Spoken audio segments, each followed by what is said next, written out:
Bienvenue dans la Zanzana Metal Interview. J'ai le plaisir d'avoir avec moi Johan du groupe Trunk. Salut Johan. Salut Karim. Tu vas bien? Ouais, cool. Ambiance de Noël et tout, c'est cool, hein. C'est ambiance de fin d'année. Voilà, c'est ça. Voit le sapin derrière et tout. Le sapin et les enfants derrière qui sont encore pour l'instant assez sages, mais ça risque de pas durer.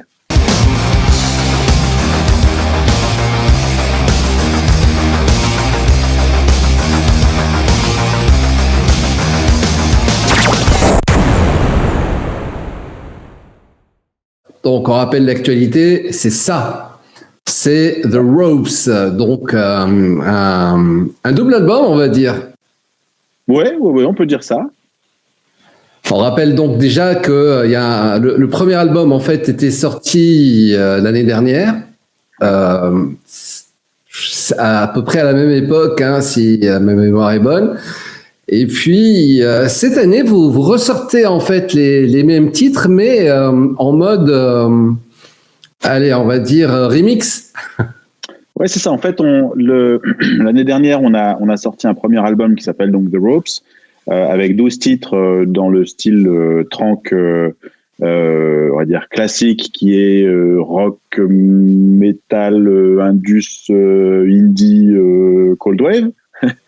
Voilà. Et cette année, donc le mois dernier, on a ressorti cet album, d'une part avec les 12 titres originaux qui ont été remasterisés, mais aussi avec un CD bonus de 12 remixes. 12 remixes qui ont été faits, on va dire un tiers de ces remixes ont été faits par des producteurs électro extérieurs qui nous ont approchés pour faire des remixes à leur sauce, donc ce sur quoi on était très flattés. Et puis les 2 tiers restants, c'est nous qui les avons faits. Voilà, l'idée c'était de donner des versions alternatives ou en tout cas des lectures différentes de certains de nos titres et de voir jusqu'où on pouvait emmener telle ou telle chanson dans telle ou telle direction. Donc c'était un exercice intéressant.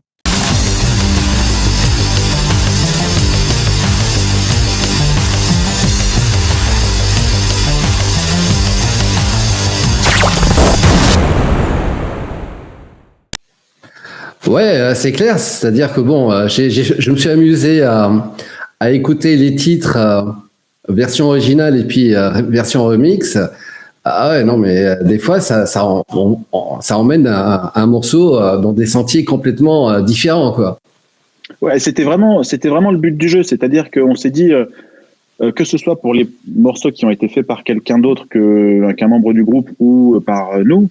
On s'est dit, si c'est pour faire un truc un peu dans la même veine, ça sert pas à grand chose, ça ajoute pas grand chose. Donc, à chaque fois, alors ça n'a pas été un calcul très réfléchi. C'était, il y avait une inspiration comme ça. Tiens, sur ce titre-là, qu'est-ce que ça, moi je verrais bien un truc comme ça. Qu'est-ce que vous en pensez et tout. Donc, on se mettait d'accord sur la direction générale. Et puis après, alors c'est Michel, notre chanteur, qui était la plupart du temps aux manettes pour gérer le truc, et puis après on contribuait chacun, voilà, moi ça je pense que ça marche moins bien, et donc on a construit ça ensemble, mais c'était vraiment pour tel morceau on se disait tiens, peut-être qu'on peut l'envoyer dans cette direction, peut-être dans cette autre direction, et au final on n'a pas tout gardé, parce qu'il y avait parfois c'était des mauvaises idées, ce qui arrive, mais en tout cas celles qu'on a gardées, on en est content, et on s'est toujours posé notre objectif, c'était de faire en sorte que le morceau, même si on n'avait pas écouté la version originale, que le morceau marche en tant que tel. Si ça marchait, en tout cas selon nous, ça va, on pouvait le garder. Ouais. Alors c'est vrai que sur certains morceaux, bon, personnellement, je trouve dommage des fois que sur certains morceaux, la guitare soit moins prépondérante. Mais bon, par la suite, bien évidemment. C'est un choix. C'est-à-dire que si à partir du moment où on a pris la décision de faire des remixes, donc qui par définition sont quand même le plus souvent principalement électro, c'est sûr que dans l'électro, il y a assez peu de guitare et assez peu de batterie. Moi, je suis le batteur du groupe. Il y a pas mal de choses qui ont changé, mais encore une fois, nous on s'est mis dans notre objectif, c'était de d'être le plus fidèle à la direction dans laquelle on voulait aller pour vraiment faire en sorte que chaque remix soit dans le style qu'on avait défini, mais soit authentique, que ça soit pas une parodie ou un truc vite fait comme ça pour dire on va le faire un peu comme ça, mais on va pas changer grand chose, on va juste rajouter 2 trucs et puis ce sera fait.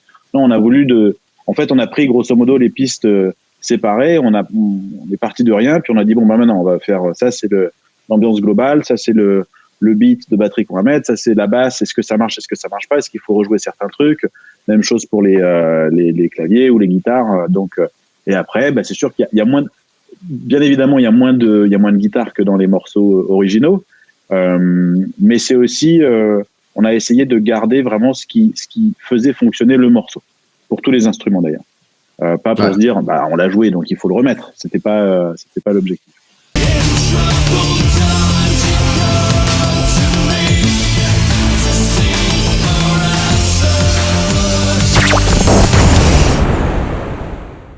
Alors en fait, la question que je me suis posée, c'est est-ce que peut-être vous avez ressorti cet album avec ces remixes parce que finalement, vous vous êtes rendu compte que sortir l'album l'année dernière était peut-être un petit peu trop tôt par rapport à la pandémie, par rapport au confinement, par rapport à tout ce qui s'est passé l'année dernière? Ouais, alors trop tôt, je suis pas sûr que maintenant ce soit une bien meilleure date pour le faire, mais en fait, nous on a ressorti cet album pour plusieurs raisons. La première, même avant la sortie de l'album original, on avait pour objectif de faire une version de luxe avec 2 CD. Après, on a pas mal discuté sur ce qu'on allait mettre sur le deuxième CD, voire aussi on avait prévu faire un double vinyle pour les mêmes raisons, pour dire aujourd'hui les gens qui achètent des albums, il y en a plus tant que ça, mais ceux qui le font, ils ont envie d'avoir un bel objet où ils ont de quoi faire finalement. Donc ça, c'est l'option du double album ou en tout cas du deluxe, ça fait 1 an et demi ou 2 ans qu'on l'a en tête. Après, sur quoi mettre sur le CD bonus, ça a été de longues discussions.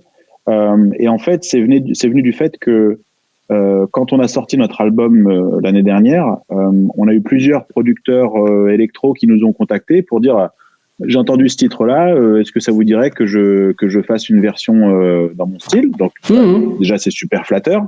Bah, c'est clair. Ouais. Et puis c'est quand même voilà. Et puis quand on a vu le résultat, on en était très content. Donc on s'est dit bah voilà, il y a déjà des morceaux qui marchent bien. Puis après bah nous en parallèle il n'y avait pas beaucoup de concerts, voire pas du tout, donc fallait bien qu'on s'occupe. Donc on a commencé justement à se dire bah si nous aussi on faisait des remixes de ces trucs-là. Et notamment Michel, notre chanteur, est très très fan d'électro, de clavier, de tout ce qui est électronique en général. Donc il a commencé à bidouiller et puis petit à petit on a commencé à construire une liste de morceaux qui nous plaisaient plutôt bien. Donc c'est pour ça qu'on s'est dit bah ok, faisons le CD bonus avec ça. Et sachant que dans les gens qui nous écoutent, enfin les gens qui nous écoutent depuis un petit moment, on a eu d'une part, notre musique a toujours eu de l'électronique, à plus ou moins, à des volumes plus ou moins élevés ou perceptibles, mais en tout cas, il y en a toujours eu. Et d'autre part, il y a eu pas mal de gens qui nous disaient, bah voilà, moi d'habitude, je suis fan de tel style, pas forcément de ce que vous faites, mais en fait, ça marche quand même pour moi. Et notamment, pas mal de gens qui étaient fans d'électro, de trucs indus, etc., qui nous disaient, moi, votre truc, ça me plaît. Donc, on s'est dit, ben, ok, s'il y a déjà des gens qui nous connaissent aujourd'hui pour notre musique, le cœur de notre musique, qui par ailleurs ont des goûts plus variés, notamment sur l'électro, bah, essayons de pousser le curseur de ce côté-là pour voir où on peut amener notre musique. Mais si on n'avait pas été satisfait du résultat, on l'aurait pas sorti. On aurait fait autre chose. Absolument. Donc c'est pour ça on reste les plus exigeants vis-à-vis de nous-mêmes. Hein, donc si ça nous plaît pas, ça nous plaît pas, donc on le fait pas.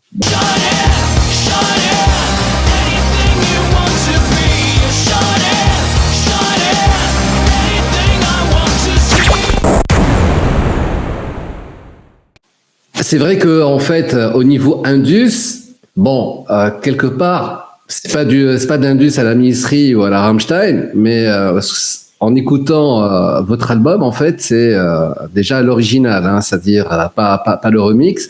On sent des influences Depeche Mode, on sent des influences Muse, on sent des influences hard rock. Donc c'est vraiment comment dire, c'est vraiment un mélange assez intéressant et détonnant. Merci déjà. Et c'est dû au fait que dans le groupe, on est 4 avec des personnalités différentes et des cultures musicales différentes. Et sur le papier, quand tu fais la liste de chacun de ce qu'il a écouté depuis qu'il est gosse, tu te dis oui, il n'y a quand même pas grand-chose en commun. Sauf que, pour une raison ou une autre, quand on se met ensemble et qu'on compose ensemble, en fait, chacun va piocher dans ses inspirations, mais au final, on essaye de faire un truc cohérent. Et il se trouve que ça nous vient assez naturellement, paradoxalement, compte tenu des différences de style de musique, etc. En fait, quand on met tout ça ensemble, si on se dit on veut faire un truc qui fonctionne, et c'est ça le maître mot, ben en fait, on va aller piocher dans les bons trucs, et après, chacun a son point de vue à donner sur les compos. Il y a des morceaux où on est tous d'accord, c'est super, on y va. Il y a des morceaux où il y en a 3 sur 4 qui disent super, et le 4e qui dit moi je le sens pas. Bon, ben on la met de côté, et on va travailler autre chose. Donc ça vient assez naturellement, en fait, ce qui est assez bizarre pour des atmosphères qui sont si différentes. Mais d'un autre côté, si on veut faire une bonne chanson, finalement, on s'en fiche pas mal de savoir quelles étaient les inspirations. Au final, soit la chanson elle marche, soit elle marche pas. Et puis après, il y a quand même beaucoup de musiciens très talentueux qui sont venus avant nous. Si ça se trouve, il y a 2-3 trucs à apprendre d'eux quand on compose. Donc autant le faire. Mais ça se fait assez inconsciemment.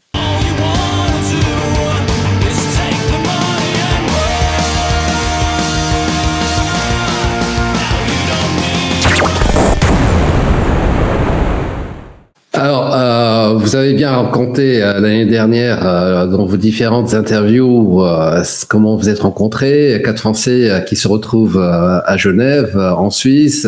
Bon, c'est très particulier.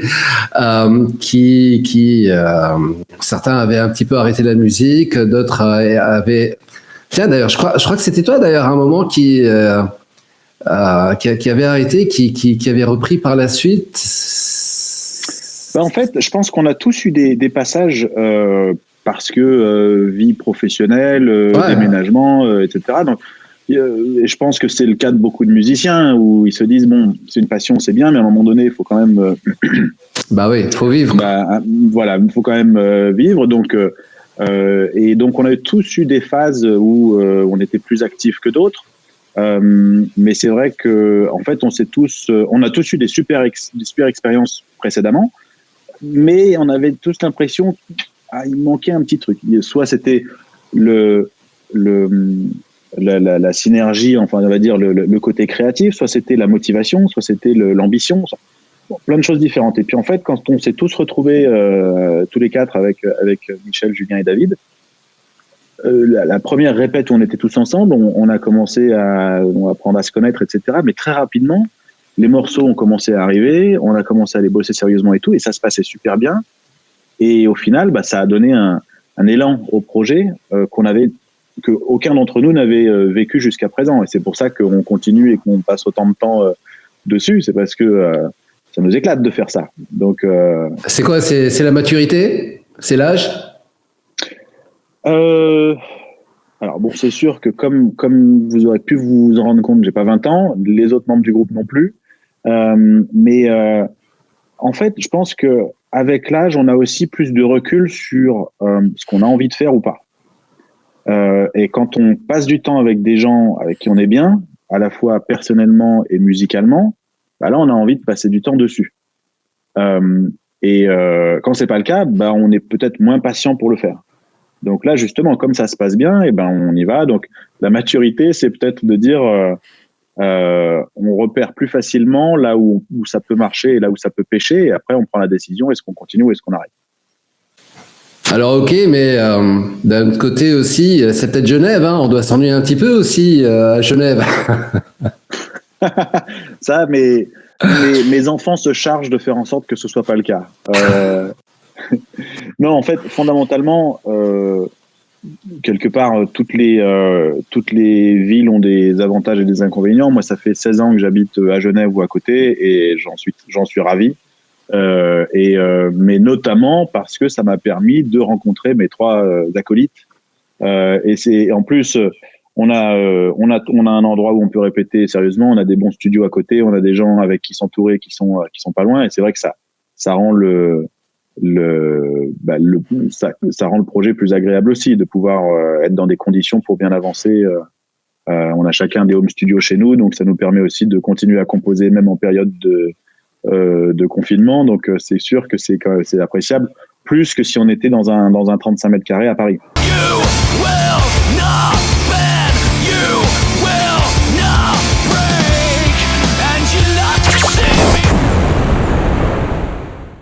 Alors, autre question, le fait de sortir un album avec les remixes, hein, je rappelle The Ropes, hein, donc le fait de sortir un album avec des remixes, est-ce que aussi quelque part ça permet de rentrer plus facilement dans le monde de la nuit, dans les discothèques, et de faire un peu plus, faire découvrir les chansons et le groupe? C'est une bonne question. À vrai dire, on ne se l'est pas posé en ces termes. C'est-à-dire que je sais pas vraiment si les gens ont envie d'écouter même nos remixes quand ils vont en boîte, surtout quand ça fait 1 an et demi qu'ils y sont pas allés. J'ai l'impression qu'ils ont peut-être envie d'écouter d'autres choses et voilà, qu'ils cherchent une autre expérience. Mais ce que je veux dire, c'est que pour nous, c'était pas tellement le monde de la nuit qui nous intéressait, c'était de proposer une lecture différente des morceaux. Et cette fois-ci, en tout cas, de pousser le curseur, comme je disais tout à l'heure, sur la partie électro, parce que c'est aussi un bon test, l'électro, parce que déjà, l'électro, c'est très vaste, c'est comme le rock ou le métal, il y a 250 styles, mais en même temps, c'est un truc qui reste assez viscéral, c'est-à-dire que soit c'est fait pour danser, soit c'est fait pour se poser, mais c'est vrai que la partie, on va dire, rythmique reste relativement simple, mais du coup, ça exacerbe la partie mélodique, et soit la mélodie elle est suffisamment bonne pour que ça marche, soit c'est pas le cas. Et c'est pour ça que c'est aussi un truc a posteriori qu'on a réalisé, c'est que il y a certains morceaux même qui étaient sur l'album de base, ou d'autres d'ailleurs, où on a essayé de faire un traitement différent, et on s'est dit ouais, en fait ça marche pas. Et souvent ça veut dire qu'il y a peut-être quelque chose d'autre à regarder, plus que la version électro. C'est peut-être aussi un bon moyen pour pouvoir entrer dans des radios comme Couleur 3 en Suisse, hein, ou pour rentrer, je sais pas moi, sur le Move ou sur d'autres radios un peu plus, voilà, un peu moins allergiques au son de la guitare saturée. Ouais, alors pour l'instant, on a eu assez peu de succès avec nos amis de Couleur 3. On a eu quelques radios dans la région, la radio suisse. Mais visiblement, la prog de Couleur 3 a l'air assez exigeante. Moi, c'est la radio que j'écoute, donc je vais pas, je leur en veux pas d'être exigeant. Mais en tout cas, pour l'instant, ça a pas l'air d'avoir suscité un intérêt suffisant pour qu'ils nous programment. Mais si on a eu une fois, je crois, un passage, mais c'est pas devenu régulier. Mais on désespère pas. Ah, c'est tout, hein, il faut pousser. Ouais. Peut-être les inviter à dîner, j'en sais rien. Ah, ils sont à Lausanne en plus, c'est pas facile, hein. Genève, Lausanne, ouais. C'est pas la porte à côté, ouais. Non, ça va, ça se fait bien.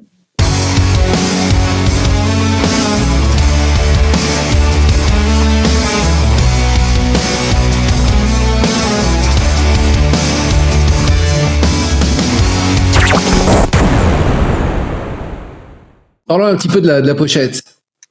Oui. L'artwork.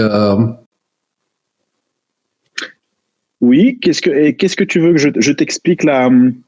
Voilà, exactement. Qui l'a fait, le choix, pourquoi l'avoir choisi, les chaînes. Alors, ouais, en fait, sur l'album original, on va dire, qui est sorti l'année dernière, la pochette était majoritairement blanche, donc c'était le même dessin, mais à la place des chaînes qu'on voit à l'écran ici, c'était des cordes violette, parce que l'album s'appelle The Ropes, donc les cordes, littéralement.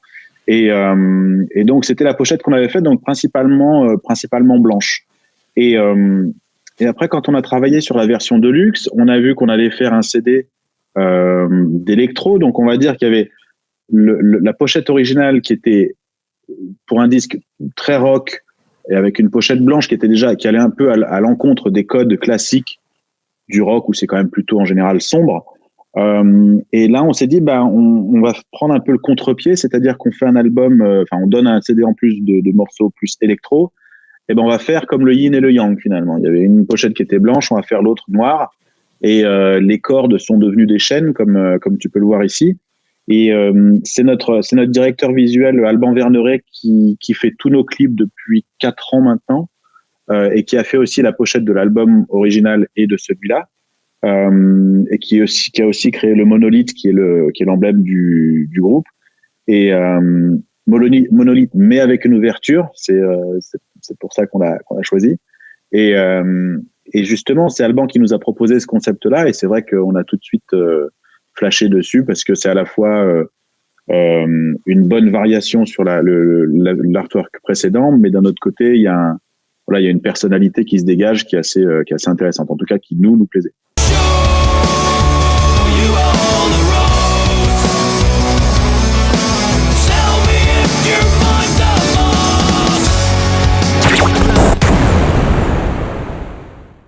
Justement, très intéressant de parler des clips, parce que c'est vrai que les clips, ils sont beaux. Alors, surtout le clip de The Ropes,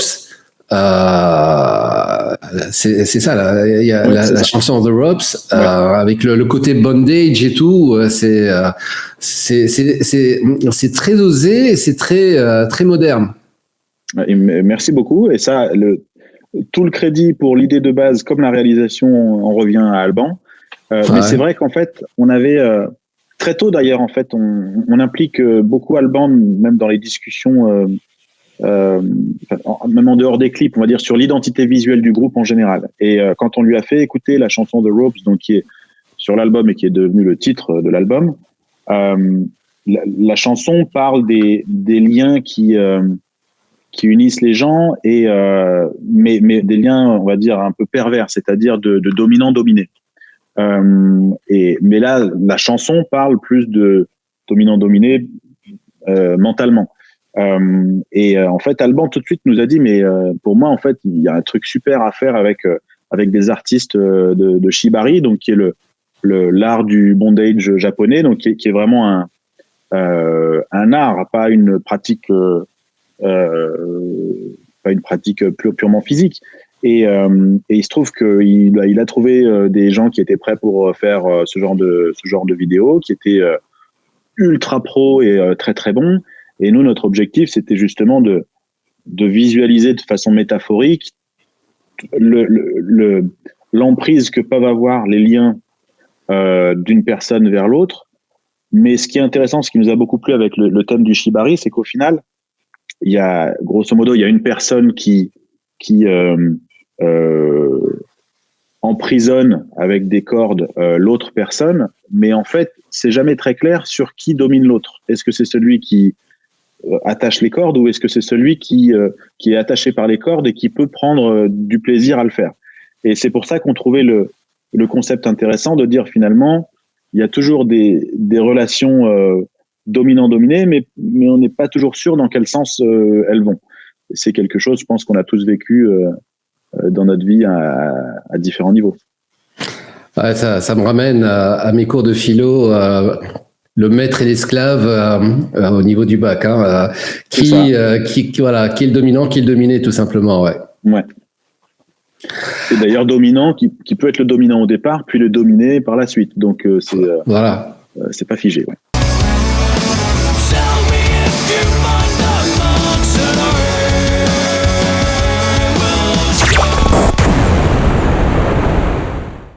Bien, alors, ce que j'aime bien aussi, lorsque je fais des interviews, c'est aussi impliquer un petit peu les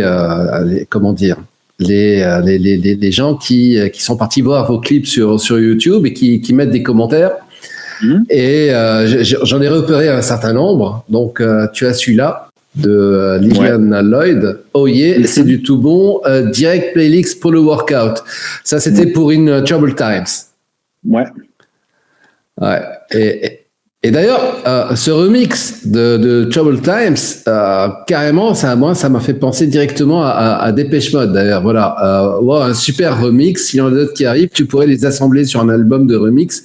Tu as le synthé de Depeche Mode dessus. Ouais. D'ailleurs, vous l'avez répondu, là, c'est exactement le plan. L'album sort en version deluxe avec 12 remixes en bonus, dont celui en novembre, et tous les synthés originaux additionnels sont physiques. Mais non, l'Oberheim Matrix, acheté à Martin, n'est pas dedans. Prochaine fois, vous avez acheté un clavier à Martin Gore. Oui. Alors, Michel, notre chanteur, est le plus grand fan de l'histoire de Depeche Mode. Et effectivement, un jour, sur Reverb, je crois, il y a peut-être 1 an et demi, il a vu que Martin Gore vendait certaines de ses machines. Et alors, il y en avait un qu'il avait envie d'avoir depuis longtemps. Il se trouve que une machine dont tu as besoin qui vient de Martin Gore, la décision a été rapide. Et donc, effectivement, et ce qui était très émouvant pour lui, c'est que dedans, en fait, il y avait encore les sons qui avaient été utilisés sur certains titres de Depeche Mode, qui étaient encore dans la mémoire, et d'ouvrir la machine et de commencer à jouer avec, c'est sûr qu'il y avait un gros moment fort là. Donc, et effectivement, Michel, c'est un passionné de clavier. Il en a, je crois, 14 chez lui, donc il fait beaucoup. C'est notre arrangeur en chef sur tout ce qui touche à l'électronique et au clavier. Et il essaye justement d'utiliser le plus possible des machines analogiques, parce qu'il y a quand même une personnalité particulière. Au passage, maintenant, les synthés digitaux sont tout aussi bons, mais on essaye de trouver, en fait, quand on a un son, on essaye de trouver la meilleure façon de l'obtenir, que ce soit de l'analo ou du digital. Au final, c'est le son qu'on a dans la tête qu'on doit retrouver sur le titre. Alors, ça me fait penser à l'anecdote que vous aviez racontée l'année dernière dans les interviews, c'est-à-dire qu'en fait, vous êtes rendu compte la nécessité quelque part aussi de rajouter les claviers en plein concert, en première partie de Deep Purple. Oui, c'est ça. C'est-à-dire que quand on se retrouve dans une arena où il y a 15 000 personnes, c'était même ce concert-là et celui qui a suivi en première partie d'Anthrax. Dans les deux cas, c'était dans des grosses scènes, et c'est vrai qu'on se dit, on s'est dit à ce moment-là, on avait déjà des séquences que moi je déclenchais avec un pad à côté de la batterie, mais c'est vrai qu'on s'est dit, en fait, quand notre musique résonne dans des salles aussi grandes, déjà on se dit, c'est vraiment pour ce genre de salle que notre musique est faite, ce qui rend pas les choses faciles non plus, parce qu'on joue pas dans ce genre de salle tous les jours. Mais d'un autre côté, on s'est dit, oui, mais alors, peut-être que notre musique est faite pour ça, mais d'un autre côté, il va falloir un peu épaissir, parce qu'à juste 4, dont 3 instrumentistes et un chanteur, ça peut vite faire un petit peu rikiki. Donc, en fait, on a plutôt vécu ça comme, ok, maintenant, on sait ce qu'on doit faire pour la suite, plus que, oh là là, on aurait dû pour le concert. C'était, on a eu un peu une double révélation. La première, c'est, oui, c'est dans ce type de salle qu'on veut jouer. La deuxième, c'est maintenant il va falloir composer en fonction. Et c'est ce qu'on fait depuis d'ailleurs sur les nouveaux titres. Ouais. Et d'ailleurs, comment vous racontez le truc d'y aller au culot pour pouvoir obtenir cette première partie avec Deep Purple et puis Anthrax, alors que vous avez que 3 titres et que d'autres groupes baffent pour pouvoir avoir ce genre de première partie. Chapeau. Alors ça, c'est le genre de truc que si on l'avait lu, on n'y aurait pas cru. Mais c'est-à-dire que notre manager de l'époque nous avait dit, écoutez, je suis en contact avec un promoteur de l'Europe de l'Est. Il a des premières parties. Il y a certains grands groupes qui passent, qui n'ont pas toujours de première partie attitrée dans tous les pays. Donc il y a des créneaux qui se libèrent et tout. Et puis il nous appelle 1 mois plus tard et puis il nous dit, écoutez, j'ai une proposition, c'est d'ouvrir pour les Prophets of Rage, donc anciennement Rage Against the Machine, pour 2 concerts à Moscou voilà, dans 3 mois. Et puis alors nous, oui, alors d'accord, mais et donc il dit, on leur a envoyé la musique, il faut que le promoteur soit d'accord, et puis il faut que le groupe soit d'accord. Donc ok, très bien, on dit, il y a à peu près une chance sur 3 millions qui disent oui, donc on s'emballe pas trop. Ils nous rappellent 2 semaines après, ils disent, c'est bon, tout le monde a validé, vous pouvez 2 jours, enfin, une date à Moscou et une date à Saint-Pétersbourg. Et donc nous, alors sur la Lune forcément, et puis 2 mois après, il se trouve que les concerts avaient lieu pendant la Coupe du Monde de foot en Russie. Donc les billets, ils ont pas vendu assez de billets là-bas. Donc juste ces 2 concerts-là sont annulés de la tournée des Prophets of Rage. Donc nous, un peu la mort dans l'âme. Et puis le promoteur nous rappelle et nous dit, écoutez, là ça a pas marché, je suis désolé, mais si vous voulez, j'ai d'autres trucs. Voilà. Et on lui dit, mais d'autres trucs comme quoi? Il dit, j'ai Roger Waters, j'ai Ozzy Osbourne, j'ai Deep Purple. Deep Purple, on a dit, oui, c'est-à-dire tout ce que tu veux. Et même chose, donc envoyé au management du groupe. Et puis 1 mois après ou 3 semaines après, ils nous appellent. Écoutez, voilà, vous jouez avec nous à Riga. Et alors là, ok, mais c'est une blague ou il y a un truc. Et puis jusqu'au moment où on arrive devant l'aréna de Riga, qui est un énorme bâtiment où il y a 15 000 personnes, et qu'on arrive avec tout notre matériel en se disant, si ça se trouve, les portes sont fermées, personne nous attend et tout. Puis non, effectivement, ils nous attendaient. Et puis, donc on a eu la possibilité de jouer. Et c'était absolument génial d'avoir, d'une part, de jouer devant une salle, dans une salle aussi grande. C'est sûr que ça rend très humble, hein, on va pas se mentir. Mais d'autre part, d'avoir eu la possibilité de parler avec les membres de Deep Purple avant, pendant et après notre et leur set. C'était complètement irréaliste. Donc c'est vrai que c'était une expérience, et eux étaient tellement déjà super bons sur scène, mais surtout tellement des gentlemen à tous les niveaux que on se dit à ce niveau-là, c'est la royauté du rock. Ils pourraient tout aussi bien nous envoyer bouler sans qu'on leur et on leur dirait merci. Et là, c'était pas du tout le cas, et c'est là qu'on reconnaît la marque des vrais grands, quoi. Donc c'est et surtout, parce que habituellement, on donne toujours à la première partie vraiment portion congrue, que ce soit au niveau du son, du matériel, de la lumière, de l'écran derrière, alors que vous, ils vous ont tout donné pratiquement. Ouais. Oui, on a eu 2 heures de balance, ce qui nous est pas arrivé ni avant ni après d'ailleurs. Non, c'était absolument génial. Pour donner le contraste, et c'était pas de leur faute, mais quand on a ouvert pour Anthrax, on a eu 12 minutes de balance, et le public commençait à rentrer parce qu'ils avaient ouvert les portes plus tôt pour les VIP, etc. Donc j'étais en train de monter physiquement ma batterie sur scène quand les portes se sont ouvertes et le public est arrivé. Donc c'est sûr que c'est une autre ambiance. Mais le concert s'est très bien passé aussi, mais le niveau de stress n'était pas le même. Voilà.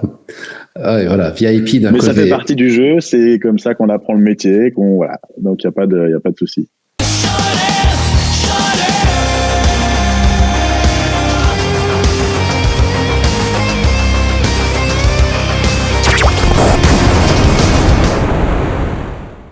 Alors sur Shining, il y a ça. Franchement, vos clips sont superbes et j'aime beaucoup la chanson. Ça, c'est Michael Pestana. Et puis, terrible clip. Je viens de découvrir grâce à Rock Hard. Shining est ma préférée de vos clips. Allez hop, j'achète votre album dans sa nouvelle version. Passez dans le Nord en concert, please. Ça fait plaisir. Ouais. Exactement. Ça fait plaisir déjà, quelqu'un qui nous découvre par la presse écrite, qui aime suffisamment bien pour acheter l'album physique, qui en plus voudrait nous voir en concert. D'ailleurs, on ne fait pas mieux comme commentaire. Absolument. Puis à ça, si je devais être sincère mais indélicat, tout est bon dans ce morceau, l'énergie, l'intention, la sincérité et l'incroyable musicalité. J'entends parfois du Depeche Mode comme du Jane's Addiction mélangé avec quelque chose de plus péchu comme je ne saurais pas dire. Et le chant est vraiment maîtrisé, magnifique. Chaque musicien est une bombe. Mais je vais faire mon connard. Le mix n'est pas à la hauteur et surtout, avant tout, les transitions font penser à du radio-edit trop rapide, bâclé, saboté. Je regrette énormément que ce soit pas une version longue, quelque chose de 6 minutes qui prend le temps de transition. Cependant, avant d'écrire cela, je l'ai écouté 4 fois. C'est que c'est franchement bon. Ah, et à l'occasion, vous voulez nous écouter, cliquez sur Mad 9. Donc, juste un truc, c'est que c'est vrai que le clip, il est de 3 minutes, un peu moins que la chanson déjà originale de l'album de l'année dernière. Et bon, je crois qu'au niveau du mix, la chanson fait à peu près 6 minutes. De Shining ? Ouais. Non, je crois pas. C'est plus, ouais. Alors ça, je vais regarder tout de suite parce que je j'ai pas les trucs en tête, mais non, mais en fait, si tu veux ouais, elle fait 4 minutes le clip, mais je pense pas qu'on ait coupé. On est coupé dans le truc. En fait, fondamentalement, ce qu'il y a, je pense que ce qu'il voulait dire, c'est que c'est des morceaux sur lesquels on essaye d'aller à l'essentiel, parce que d'un côté, tu as des gens qui vont nous dire ah bah ouais, 4 minutes c'est super, voire 3 minutes c'est super, et de l'autre, il y en a qui vont nous dire non, en fait, faut faire 12 minutes. Donc, c'est toujours compliqué de satisfaire tout le monde. La plupart du temps, on nous dit souvent que nos chansons sont plus longues qu'elles devraient être. C'est pour ça que pour une fois qu'on en fait une plus courte, on nous dit faites-la plus longue. En même temps, les goûts et les couleurs, parce qu'il y a eu, je crois qu'il y a eu du même commentateur, il y a eu 2 autres messages qui étaient très positifs aussi. Donc, mais le message est positif quelque part. Ouais. Le message est super positif et nous et nous on prend ça vraiment comme pour quelqu'un prenne le temps d'écrire 7 ou 8 lignes, ça veut dire que quelque part il y a eu suffisamment d'intérêt. Si c'est clair. C'est un truc pourri, on laisse pas de commentaires. Donc nous on les prend les commentaires et effectivement dans l'ensemble il est très positif et donc on en est ravis.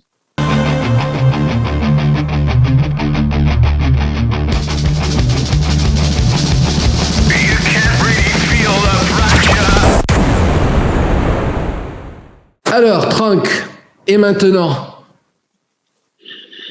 Que vais-je faire ? Eh bien, maintenant, donc on est en train de finaliser la composition. On va enregistrer 3 nouveaux singles, à mon avis en février, qui vont être clippés fin mars, donc pour sortir au printemps. Donc ça, c'est sur la partie. Et puis, de toute façon, la compo continue. Donc là, on se parle de 3 singles, mais il y en aura d'autres qui vont suivre. Après, sinon, sur la partie concert, on a depuis 1 an et demi qu'on essaye de faire une release party pour notre album à Lyon. Si ça se trouve, un jour, elle va se passer au mois d'avril, ce serait bien. Avec 2 autres groupes, l'un qui s'appelle Perseid et l'autre Stereotypical Working Class, qui sont deux groupes lyonnais qu'on aime beaucoup. Donc ça, normalement, si tout va bien, ça devrait se passer en avril. Et puis, après, les concerts plus tard, c'est difficile de se projeter pour l'instant. Je pense que tout le monde a un petit peu peur de ce que l'avenir nous réserve. Les boules. Donc, ouais. Je sais que c'est la période en ce moment avec Noël, mais quand même, ce serait bien qu'elle soit pas là le reste du temps. Et c'est surtout aussi qu'il y a eu beaucoup de concerts qui ont été annulés en 2020-2021, donc qui sont reportés sur 2022. Donc il y a un peu un embouteillage de tous les groupes. De folie, ouais. Pour les festivals ou les salles qui sont encore ouvertes après 2 ans, bon, c'est sûr qu'il y a beaucoup d'appelés et peu d'élus. Donc nous on continue de développer le projet. Quelque part, on se focalise sur ce qu'on peut nous contrôler, c'est-à-dire le contenu concret, la musique qu'on compose, qu'on enregistre, qu'on diffuse, les clips, etc. Ça, on peut le faire. On peut le faire comme on veut. Et puis sur la suite, on continue d'essayer de toucher le plus de gens possible avec notre musique, en espérant qu'ils aiment ça. Et puis, à un moment donné, ça devrait repartir. Ce serait bien. Ouais. Est-ce qu'il y a un retour sur investissement par rapport à ce que vous avez investi jusqu'à présent pour les 2 albums ? Moralement, bien sûr. Sur la partie financière, non, mais c'est pas le but. Donc mais la banane qu'on a quand on est tous les 4 en studio ou en répète ou sur scène, ça va comme investissement, ça le justifie.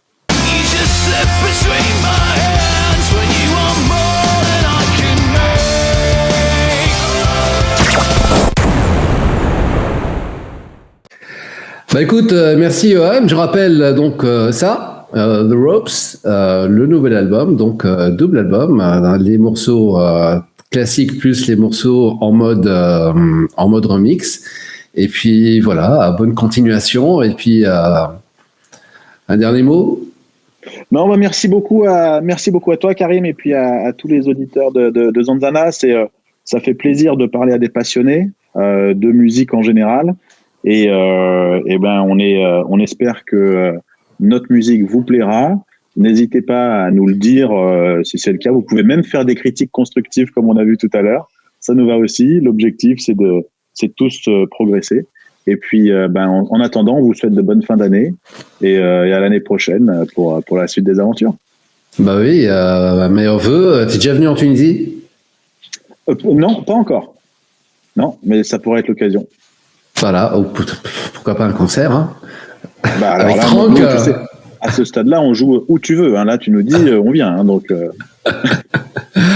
Très très bien. Écoute, bon courage, bonne continuation. Merci beaucoup. Ouais, merci beaucoup à toi et à bientôt.